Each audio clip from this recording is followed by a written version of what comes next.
before directly addressing my contribution to today's event from my refugee-centric background, I'd like to add to the overall title of Broken Promises. Rereading the Oslo Accords, I always put accords in quotation marks to indicate that I have some question about the definition. It appears clear to me that it is not only that promises were broken, but also that the so-called promises were one-sided and even deceitful, meant to lead to the situation that we confront today, particularly for those Palestinians who continue to live as refugees. The panel summary in our program today notes that the documents under discussion, namely the Oslo Accords of 1993, Oslo I, and 1995, Oslo II, are said to be based on UN Security Council resolutions 242, which called for a just and lasting peace after the 1967 Arab-Israeli War, and 338, which followed the 1973 Yom Kippur War and called again for implementation of the resolution 242.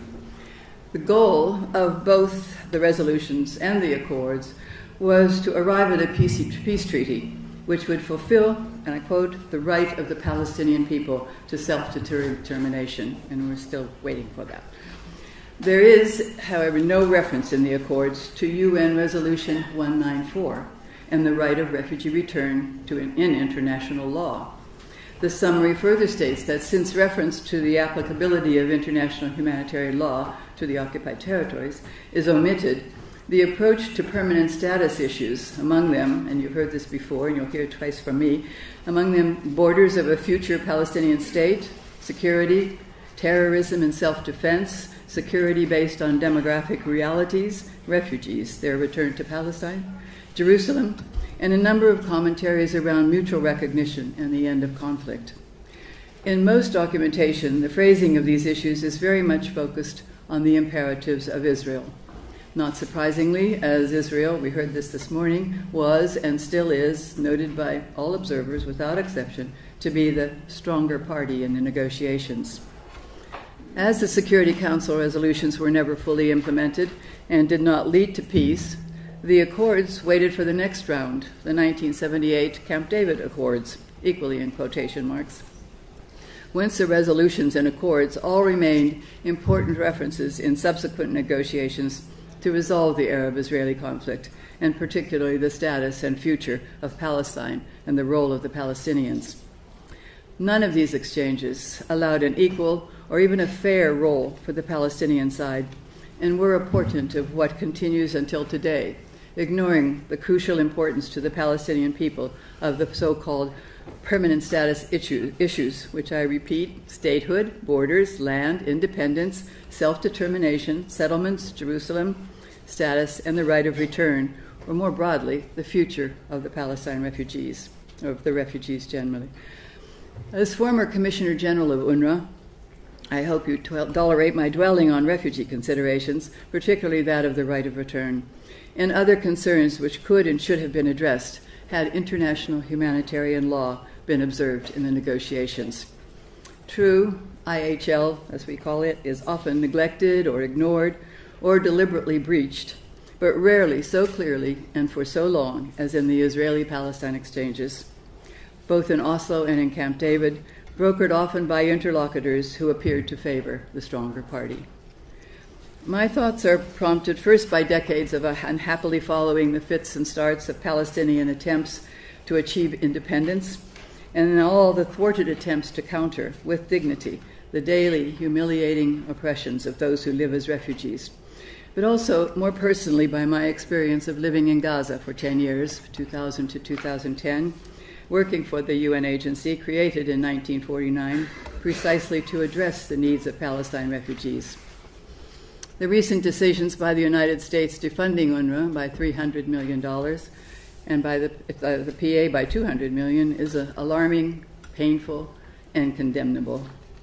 But back to the Accords, which barely qualify to this, given this title, since they left many issues referred to as questions to be discussed between the newly created and considerably circumscribed Palestinian Authority, deliberately not a state, therefore not an equal partner in the negotiations, and more specifically to the Palestinian Liberation Organization, the PLO, as the so-called discussion partner. The latter was at a distinct disadvantage, proven repeatedly by the outcome of the agreements throughout the process. This 25th year anniversary, a word that usually indicates celebration, but not in this case, of the Accords has given rise to a plethora of revisits, most of them noted by unpleasant headlines. For example, U.S. cuts to UNRWA point to the dark future being readied for the Palestinians. Jonathan Cook in Abu Dhabi's newspaper, The National. 25 years on, the Oslo Accords are dead. They served only to advance, entrench, and protect Israel's occupation. And that was subtitled, Since That Fateful Handshake Between Yasser Arafat and Yitzhak Rabin, the reality on the ground for Palestinians has never been bleaker. That was Joseph Dana in the National of Abu Dhabi. Avi Shleim, Palestinians still live under apartheid in Israel 25 years after the Oslo Accords. That was in The Guardian on the 13th of September this year. And it may be Diana Butu who says it most succinctly in Haaretz, also on September 13th this year, the 25th anniversary date. She said in the headline, I advised the Palestinian negotiation team. It was a mistake to have negotiated with Israel at all. And then just this past week came out a headline from Yusuf Menayer. You may have seen, I'll show the picture too, so a little color in the top. It says Oslo at 25, long dead, and now finally buried. Not wishing to dwell further on a description of the Accord's weaknesses and omissions, I'd rather focus on the provisions which blatantly disadvantage, indeed punish, Palestinians. I do this from my long-held position supporting Palestine refugees and having been head of the organization that was created to ensure decent lives for them, which meant living during a bleak, although nothing to compare with today, in Gaza, 10 years. This punishment results particularly from the absence of mention of Resolution 2994, one of the UN resolutions, by the way, that Madeleine Albright attempted to annul, among others for Palestinians, and the deliberate avoidance, as I've already mentioned, of any reference to dependence on international humanitarian law generally, and particularly on refugee status and treatment. Palestinian refugees became a secondary matter. I gleaned that phrase from Dr. Abdullah when we were discussing what I should talk about today. And when all those they were deferred to the final status talks, and I wonder when those will take place 25 years later. They were set aside at best, the refugees, that is, and ignored at worst. Today we see actions which reflect the practical implications and actions which follow from the prejudices inherent in the Accords. For example, the U.S. government's decrease of the $300 million from its annual funding pledge to UNRWA, diminishing, if not eliminating, education, health, and social services that a government is expected to provide to its citizens. Refugees, particularly those in Gaza, are trapped, are attacked repeatedly, both by word and weapons, for simply trying to demand their rights and defend themselves. In the West Bank, obstacles prevent easy traveling and movement of goods in and out, among other difficulties. In neighboring countries, some Palestine refugees have fared fairly well, as in Jordan and formerly in Syria.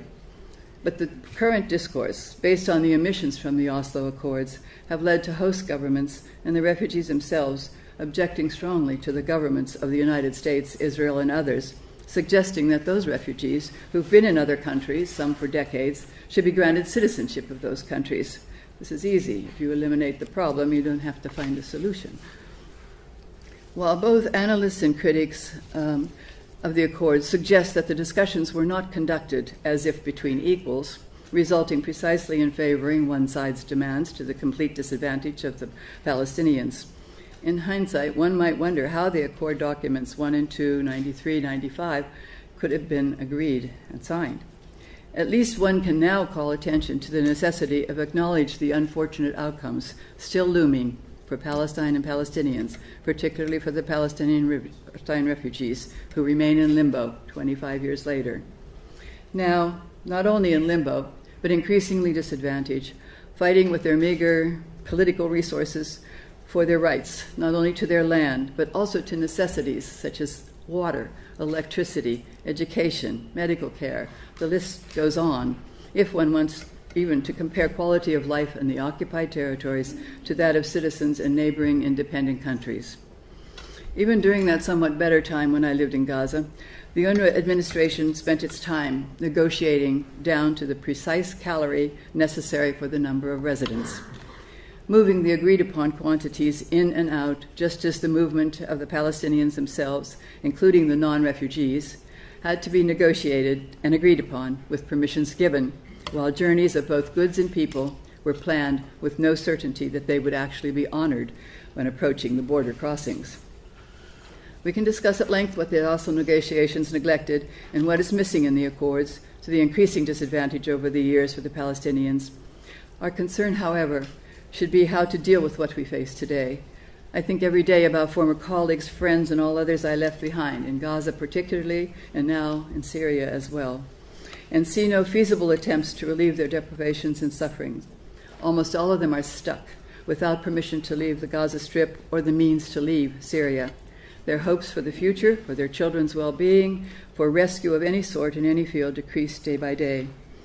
I apologize for being so maudlin, but not for being so pessimistic, as shouldn't we, who are aware of the facts on the ground and in the political arena, who are in a position to defend those who barely have a voice, who are suffering through accidents of geography, be able to propose and act to address these injustices? I admire MEMO's attempts to call attention to how and why we've arrived at this juncture, and to bring together speakers and audiences to contemplate ways to address the oversights of and move beyond the Oslo Accords.